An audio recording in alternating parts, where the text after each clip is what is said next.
हम क्या करेंगे पार्लियामेंट में अगर अपने लोगों की आवाज नहीं उठा सकते हैं। अगर पार्लियामेंट हमें बोलने का मौका नहीं देंगी तो हम सड़कों बोलेंगे। लेकिन सच ये है कि उत्तर प्रदेश राजस्थान में कानून व्यवस्था ध्वस्त हो चुकी है और वहां बैठे मुख्यमंत्री तानाशाही में इतने खोए हुए हैं कि उनको जनता का दुख दर्द नहीं दिख रहा है। कोई सुनने वाला नहीं, ना यहाँ कोई सुनने वाला, ना बाहर कोई सुनने वाला। और इस गुंडागर्दी की सरकार का अंत निश्चित है, ये बात उत्तर प्रदेश के मुख्यमंत्री जान ले। आप जो कर रहे हैं, चाहे नौजवानों के पेपर लीक हो, चाहे बहन बेटियों का अपमान हो, चाहे आपकी गुंडागर्दी तानाशाही घोटाले 69 शिक्षक भर्ती में, इसका खामियाजा जो है भारतीय जनता पार्टी को और आपको दोनों को भुगतना पड़े। मैं फिर आपसे कह रहा हूं, अगर सुप्रीम कोर्ट नहीं होता तो शायद उत्तर प्रदेश सरकार कभी ये मान पाती कि उन्होंने जो फैसला किया था, उन्होंने जो ऑर्डर पास किया था, वो गलत था। हम पार्लियामेंट में क्या करेंगे? मैं अभी पार्लियामेंट से बाहर आया हूं। मैंने सभापति जी से कई बार कहा कि मैं अपनी बात रखना चाहता हूं। जिन लोगों ने हमें चुन के भेजा है, सरकारी पॉलिसी का फायदा तो उनको तभी मिलेगा जब जिंदा रहेंगे, लेकिन जब जिंदा ही नहीं रहेंगे तो फायदा कैसे मिलेगा? उत्तर प्रदेश में गाजियाबाद में राजकुमार जाटव जी की और उनके बेटे पे सरेआम गोलियां चली, सर को गोली चीर के निकल गई, मौके पे मौत हो गई। पुलिस एफआईआर लिखने की बजाय समझौते का दबाव बना रही है। रात बड़ी मुश्किल, पूरी रात धरना देके हमारे लोगों ने एफआईआर किया, अभी तक कोई गिरफ्तारी नहीं हुई।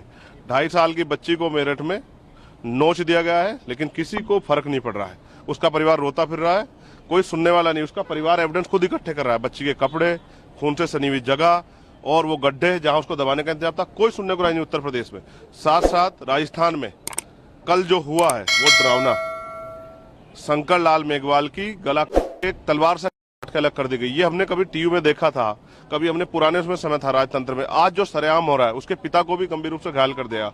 वो आरएमएल में किस तरह से जो है, एक आरएमएल में यहाँ है और एक दूसरे वहीं राजस्थान में अपना इलाज करा। ये जो दुर्दशा हो रही है, हम क्या करेंगे पार्लियामेंट में अगर अपने लोगों की आवाज नहीं उठा सकते हैं। अगर पार्लियामेंट हमें बोलने का मौका नहीं देंगी तो हम सड़कों बोलेंगे। लेकिन सच ये है कि उत्तर प्रदेश राजस्थान में कानून व्यवस्था ध्वस्त हो चुकी है और वहां बैठे मुख्यमंत्री तानाशाही में इतने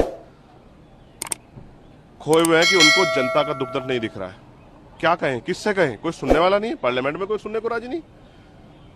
क्या करेंगे पार्लियामेंट में?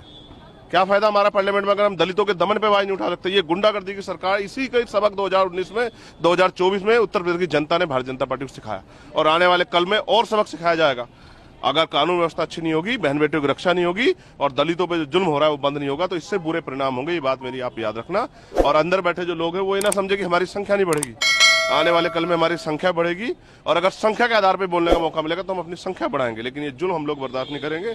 मेरे सीने में आग लगी है क्योंकि मेरे लोगों को मारा जा रहा है। मैं क्या करूं? यहाँ कोई सुनने वाला नहीं, ना यहाँ कोई सुनने वाला, ना बाहर कोई सुनने वाला। और इस गुंडागर्दी की सरकार का अंत निश्चित है, ये बात उत्तर प्रदेश के मुख्यमंत्री जान ले। आप जो कर रहे हैं, चाहे नौजवानों के पेपर लीक हो, चाहे बहन बेटियों का अपमान हो, चाहे आपकी गुंडागर्दी तानाशाही घोटाले 69 शिक्षक भर्ती में, इसका खामियाजा जो है भारतीय जनता पार्टी को और आपको दोनों को भुगतना पड़ेगा। जो भर्ती आ रही है उसमें भी ट्रांसपेरेंसी रख लो। 69 शिक्षक भर्ती में 20,000 पदों का घोटाला किया है, 6,800 नियुक्तियां आपने जारी की थी, उसका भी उसमें भी ट्रांसपेरेंसी रख लो। कहाँ का ट्रांसपेरेंसी रखोगे? ट्रांसपेरेंसी सिर्फ जो है दलितों, पिछड़ों, मुसलमानों बांटने में नजर आती है, उसके अलावा नजर आती है। मैं फिर आपसे कह रहा हूं, अगर सुप्रीम कोर्ट नहीं होता तो शायद उत्तर प्रदेश सरकार कभी ये मान पाती कि उन्होंने जो फैसला किया था, उन्होंने जो ऑर्डर पास किया था, वो गलत था। ये मैं कह रहा हूं, इसको ये निहायत सड़े हुए गुंडई के फैसले, इनका जो है इंतजाम उत्तर प्रदेश की जनता करने जा रही है। और आप देखना उपचुनाव में भी सूर समेत सबक जो है भारतीय जनता पार्टी को जनता सिखाएगी।